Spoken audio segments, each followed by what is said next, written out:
Bypass कब करवाना है, कितनी जल्दी करवाना है? पहला डिसीजन तो ये है कि आपने बाईपास कराना है कि नहीं। अगर आपने कराना है और जरूरत है तो जितनी जल्दी करवा लें उतना आपके लिए बेहतर होता है।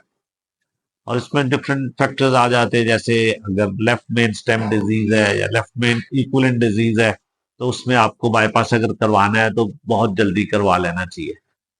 अगर ट्रिपल वेसल डिजीज है, आपको बहुत ज्यादा अलामत नहीं है, आप दवाइयों के साथ स्टेबल हैं, आपको सिम्टम्स नहीं आ रहे, तो फिर आप उसके साथ दवाइयों के साथ वेट कर सकते हैं, उसको डिले कर सकते हैं।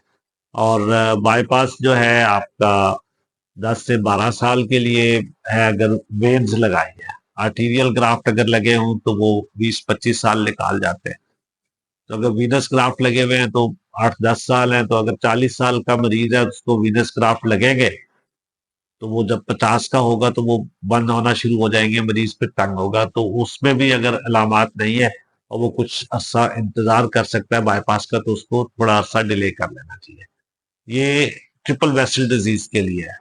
इट इज नॉट के लेफ्ट मेन स्टेम डिजीज, तो उसको जब भी अगर है लेफ्ट मेन स्टेम डिजीज या लेफ्ट मेन इक्विवेलेंट है तो फिर एज भी मैटर नहीं करती। मेरी फील्ड बेसिकली बाईपास की है, मैं ज्यादा बाईपास करता हूँ। तो कुछ मरीज ऐसे होते हैं जिनका बाईपास आपको नहीं करना चाहिए, जिसमें सबसे पहले आ जाता है अगर पेशेंट बहुत ज्यादा बूढ़ा है, एजेड है, उसकी लाइफ एक्सपेक्टेंसी बहुत ज्यादा नहीं रहेगी और वो दवाइयों के साथ एसिम्प्टोमेटिक है, तो फिर आपको उसका बाईपास नहीं करना चाहिए, क्योंकि आप उसकी क्वालिटी ऑफ लाइफ खराब कर सकते हैं बाईपास करके।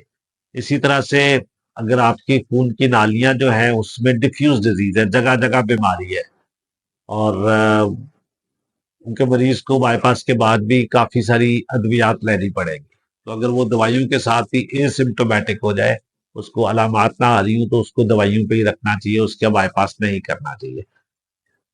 इसी तरह सामने खून की नाली होती है एलएडी, अगर वो नजर नहीं आ रही, आप उसकी सीटी भी करवा लेते हैं, वो नहीं है, तो फिर भी आपको, क्योंकि वो major part of the heart को ब्लड सप्लाई कर रही होती है, फिर भी आपको बाईपास अवॉइड करना चाहिए। अगर पेशेंट को दवाइयों के साथ भी अलामात नहीं उसको छोड़नी है, उसको बार बार दर्द होती है या उसका सांस बहुत फूलता है, तो उस सूरत में आप कैबेज फॉर सिम्टम्स करते हैं।